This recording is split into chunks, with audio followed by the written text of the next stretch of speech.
A blonde walked into an electronics store and said to the salesman, "I want that TV." The salesman said, "We don't sell to blonde." The blonde left and came back later after changing her hair color and said, "I want that TV." Again, the salesman said, "We don't sell to blondes." The blonde said, "How did you know I was blonde?" The salesman replied, "'Cause that's a microwave." Jim calls into work and says, "Hey, boss, I can't come to work today. I'm really sick. I got headache, stomach ache, and my legs hurt. I not come work."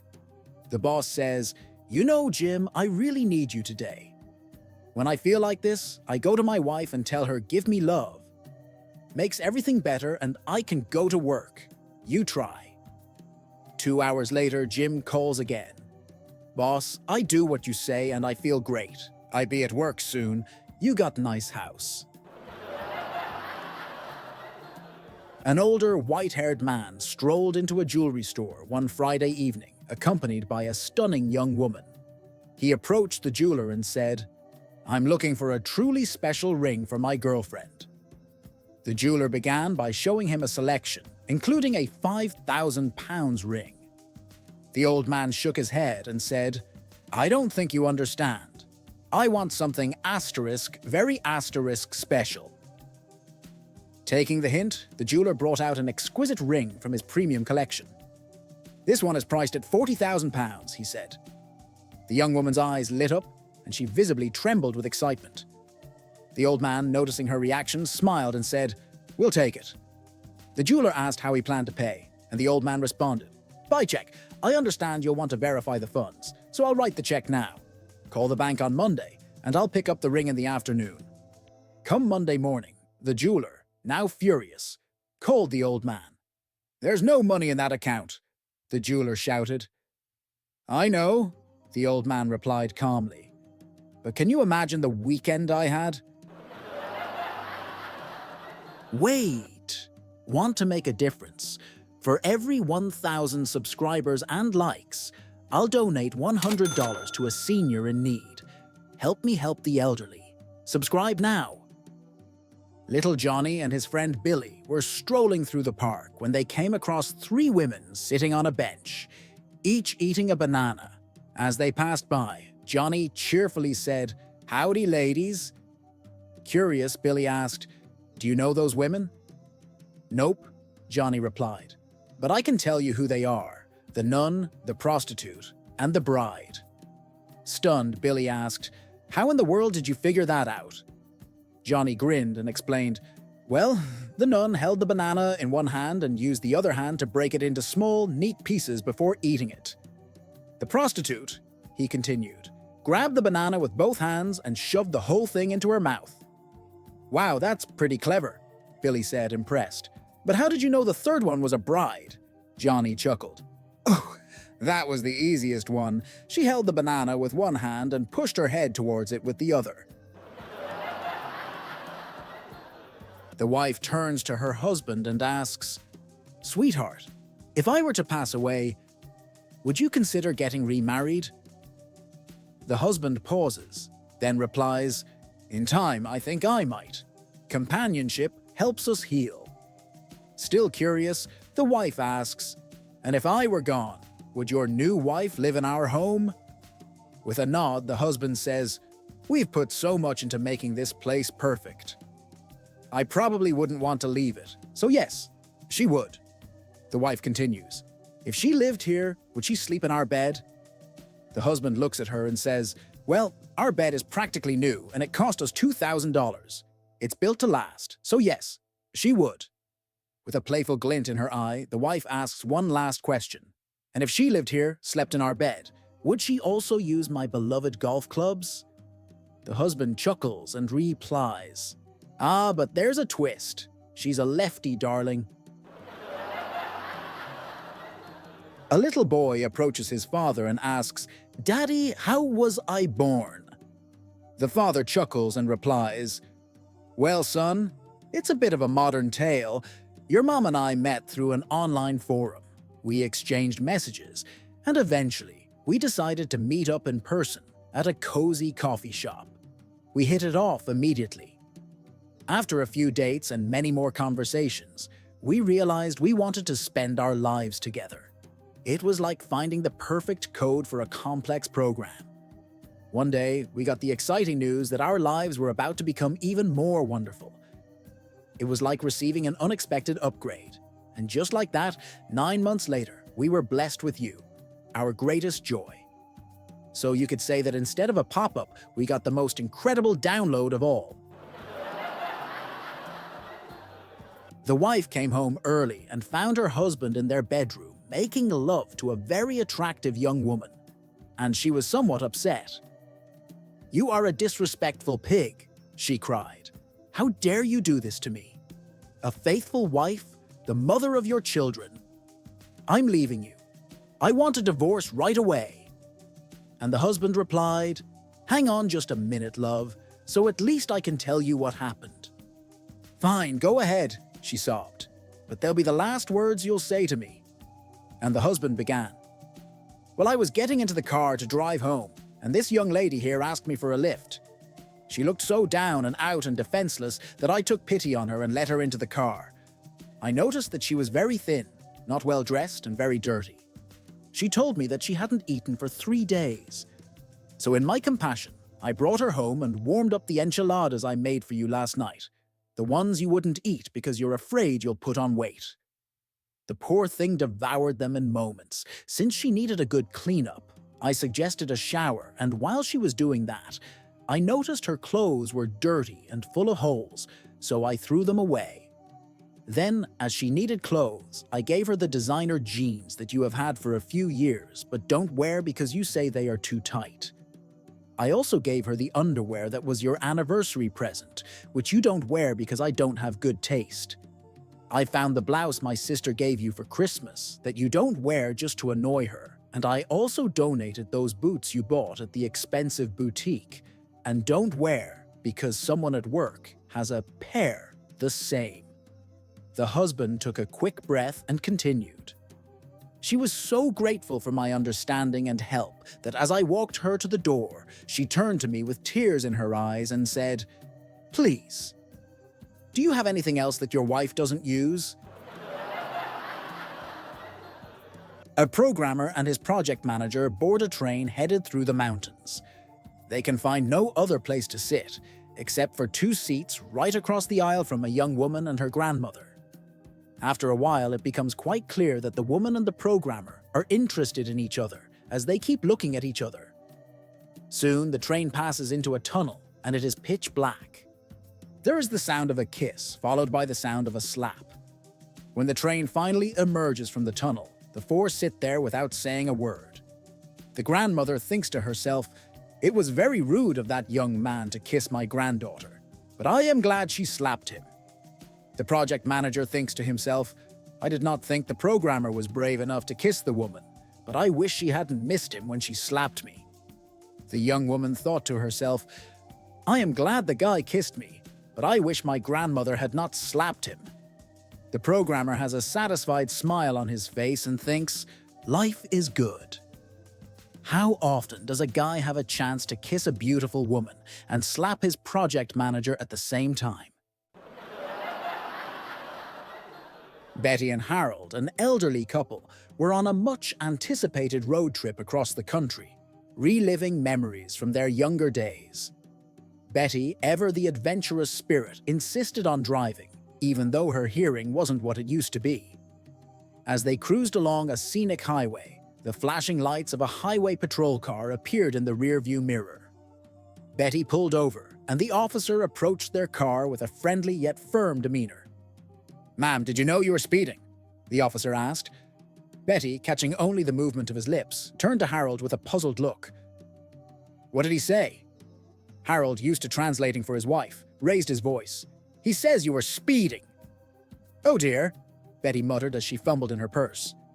The officer, noticing her flustered state, gently asked, "May I see your license, ma'am?"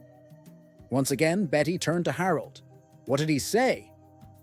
"He wants to see your license," Harold repeated, trying not to chuckle. Betty handed her license to the officer, who took a moment to glance at it. I see you're from Arkansas, he remarked, his tone lightening. I spent some time there once. Had a blind date with a woman who was, well, quite memorable. Betty squinted at the officer, then looked at Harold. What did he say this time? Harold paused, a mischievous grin spreading across his face. He said he knows your mother. Betty blinked, then burst into laughter, realizing her husband's little joke. The officer, catching on, chuckled too, and with that, the three shared a good-natured laugh, the kind that makes you feel like you've known each other for... Three elderly women were discussing their various age-related woes. 60 is the worst age, said Ruth, who was 60. You always feel like you need to pee, but most of the time, nothing happens. That's nothing, replied Maxine, who was 70. When you're 70, you can't have a bowel movement no matter what you do. You take laxatives, eat bran, sit on the toilet all day, and still nothing happens. Actually, said Gilda, who was 80, 80 is the worst age of all. Do you have trouble peeing too? Ruth asked. No, I pee every morning at 6 a.m., Gilda said. I pee like a racehorse, no problem at all.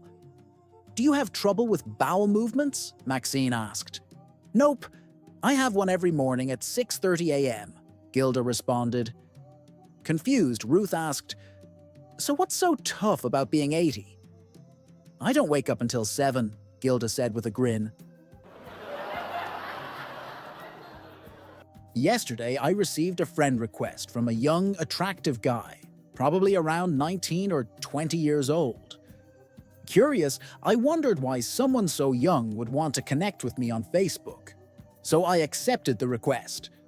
Almost immediately, he started messaging me. He called me beautiful and asked my age. I'm an honest person, so I told him the truth and mentioned that I was much older than him. He didn't seem to mind and kept chatting. Honestly, it felt flattering, so I went along with it. Soon, he asked if we could talk about adult things. I said, sure. He responded, thank you, babe. You start. So, I did. I told him about my adult things, how I have arthritis, and my knees hurt, how my back gets stiff in cold weather, and how I struggle with insomnia. I didn't hold back. I shared about my pacemaker, my reliance on laxatives, and even how proud I am of my high-quality dentures. I gave him the most honest rundown of my adult things I could think of. But for some reason, he blocked me. I'm still scratching my head, wondering why. A luxury cruise liner is about to leave port when the engine breaks down. Every mechanic on staff tries everything they can think of to get it running, but no luck. Desperate, the captain begins asking passengers if there's any mechanics on board. A retired old salt steps forward and says, I have 50 years' experience as a Navy mechanic. Maybe I can help. They show him the engine, and after looking it over for a few minutes, he grabs a ball-peen hammer, walks over to one of many pipes jutting from the engine, and taps it with the hammer. The engine roars back to life, humming like the first day it was used. The captain thanks the man profusely and says, just write up a bill, and I'll personally see to it you're compensated for saving this voyage. The old salt scribbles on a slip of paper and hands it to the captain. It says, hit engine with hammer, $10,000. The captain is outraged. I appreciate what you've done, but how can you possibly justify that price for just hitting the engine with a hammer? The old salt grabs the paper, scribbles some more, and hands it back. Now it says, hitting engine with hammer, $5. Knowing exactly where to hit engine with hammer, $9,995. Many years ago, a young woman named Sarah, holding a baby in her arms, walked into a butcher shop. With a determined expression, she confronted the butcher, telling him that the baby was his and asking what he intended to do about it. After a lengthy discussion, the butcher, feeling the weight of responsibility, offered to provide her with free meat until the boy turned 16. Sarah agreed, and the butcher began marking the years on his calendar. As time passed, the boy faithfully visited the shop each week to collect the meat. One day, as he entered the shop, he announced, "I'll be 16 tomorrow." "I know," the butcher replied with a grin. "I've been keeping track too. When you take this parcel of meat home, tell your mother it's the last free meat she'll be getting and watch the look on her face." The boy took the parcel home and delivered the message to his mother. But instead of looking surprised or upset, Sarah simply smiled and said, "Son, go back to the butcher and tell him that for the last 16 years I've also been getting free bread, milk, and groceries, and then watch the look on his face." A man walks into the barber's and says, "I don't mind what you do so long as it looks smart. I'm going to see the Pope." "Oh, not the Pope. He's done nothing for the faith. I went to see him a while ago, and he never even appeared. They said he wasn't feeling well." Pathetic, if you ask me, letting all those people down who traveled across the world to see him. "The city itself is cramped and smelly. What a waste of money it is to go there," replied the barber. "Who are you flying with?" "British Airways from Birmingham," said the man. "What a farce of a company they are. The hostesses are rude and their food gave me diarrhea. Birmingham is a horrible city anyway, and the airport is tiny and dirty. Where is it you're staying?" "The Marriott in Rome." "I satied there. The wallpaper was peeling, the terrible service, and my sheets hadn't been changed in weeks," exclaimed the barber. "That should be a fun trip," he remarked sarcastically. "Let me know how it goes anyway." The man leaves and walks in again a fortnight later. "How was it then?" the barber asks as the man enters. "Unbelievable. The flight landed ahead of time and I had a gorgeous hostess waiting on me hand and foot. The food was amazing on the flight there. I couldn't believe it." The man replies, "They must have changed something since I went. I bet the hotel was a disappointment?" The barber asks with a smirk. "The whitest sheets I've seen, and room service took only a couple of minutes to bring up food and wine for me. They'd just finished renovating and everything looked fantastic, with freshly painted walls and fancy leather armchairs in the rooms." "Did you get to see the Pope then?" the barber asks, disgruntled. "Once I'd gotten into the Vatican, a pair of Swiss guards approached me, explaining that now and again the Pope likes to personally meet people visiting the city, and they asked if I was interested. I naturally said yes, and when I met the Pope, yeah, so nice. We chatted about the faith and our beliefs, but it was his humility I admired most." "Well," the barber says, "it was probably only a face he puts on for meeting the public. Behind closed doors, I bet he's the worst kind of sinner. How they ever let him become Pope, I don't know. There was one thing he mentioned to me, though, which caught me off guard," says the man. He said, "Who's cut your hair? It's A man walks into a restaurant, followed by a full-grown ostrich. The waitress approaches and asks for their order. The man replies, "I'll have a hamburger, fries, and a Coke." Then he turns to the ostrich and asks, "What about you?" "I'll have the same," says the ostrich. A short while later, the waitress returns with their food. "That'll be $9.40, she says. The man reaches into his pocket and pulls out the exact amount, paying without hesitation. The next day, the man and the ostrich return. Once again, the man orders a hamburger, fries, and a Coke. And the ostrich echoes, "I'll have the same." The man reaches into his pocket and produces the exact change, just like before. This pattern continues for days, until one Friday evening, when they return to the restaurant. "The usual?" the waitress asks. "Not tonight," the man replies. "It's Friday, so I'll have a steak, baked potato, and a salad." "Same," says the ostrich. When the meal is served, the waitress informs them. "That'll be $32.62. As always, the man reaches into his pocket and retrieves the exact amount. Unable to contain her curiosity any longer, the waitress asks, "Sir, how do you always have the exact change for everything you buy?" The man smiles and explains, "A few years ago, I was cleaning my attic and came across an old lamp. When I rubbed it, a genie appeared and granted me two wishes. For my first wish, I asked that whenever I needed to pay for something, I could just reach into my pocket and pull out the exact amount." "That's incredible," says the waitress. "Most people would just wish for a fortune, but you've got a system that makes you rich forever." "Exactly," the man replies. "Whether it's a cup of coffee or a luxury car, I always have the right amount." The waitress nods in amazement, then asks, "What about the ostrich?" The man sighs and says, "Ah, my second wish. I asked for a tall chick with long legs who agrees with everything I say." Hey there! I put a lot of effort into making these videos, so please subscribe for more jokes and stay happy. Thank you.